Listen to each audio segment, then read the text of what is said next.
Here's a shocking statistic for you. An average of 37 children under the age of 15 die every year from heat stroke after being left in a vehicle.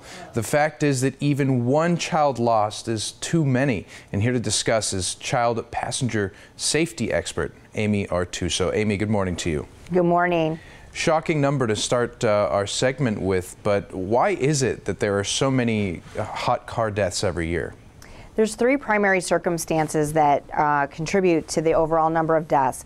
I think most often we hear about children who are unknowingly left or forgotten in vehicles, but those make up only a little more than half of all of the cases.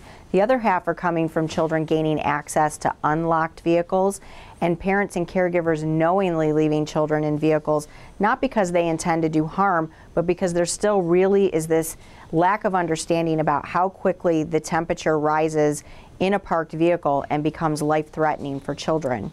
Right. I mean, part of it is being vigilant, and also part of it is understanding what happens when you start having heat stroke. So if someone's not aware of what it's like when you start feeling those symptoms, how would you explain it? You can have flushed skin without actually sweating. There's dizziness, hallucination, rapid heartbeat, until loss of consciousness.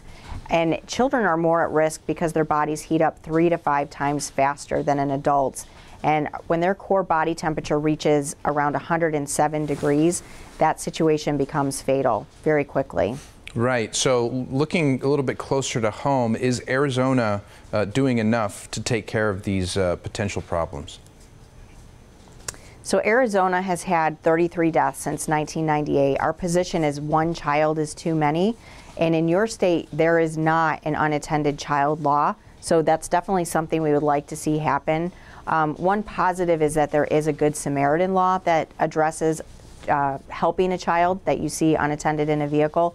And we want those protections in place because we believe people want to take action and help, but sometimes there's this hesitation because they don't want to make a bad situation worse. They're afraid of legal recourse. But if you see a child in distress unattended in a vehicle, you should take action immediately. Right. It's similar to if you see something, say something. If you see that, do something about it, because you never know what might actually be going on in that car. And so if you had to share safety tips, not only for parents, but also for everyday people, just, you know, maybe they see something like this, a kid in a car, what would you tell them? If you see a child unattended in a car, if you think that there's time, call 911, look for the driver. But again, if that child's in distress, if they've definitely lost consciousness, you want to take action and to remove the child from the vehicle. We know that the temperature inside of vehicles heats at a consistent pattern. So regardless of what the temperature is outside that day, in the first 10 minutes, the temperature is going to increase inside that car by 19 degrees.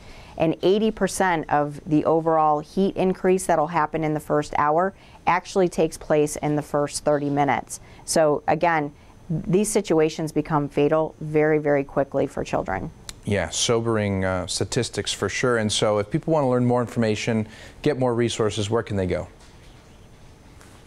They can visit nsc.org/heatstroke for more information and to download a free copy of the report. Very good. By the way, same goes for dogs, of course, and pets that we might see in the car. So, Amy, thank you so much for the great information. Thank you for helping us share the information. We appreciate it. Absolutely. Stay right where you are. We'll be right back.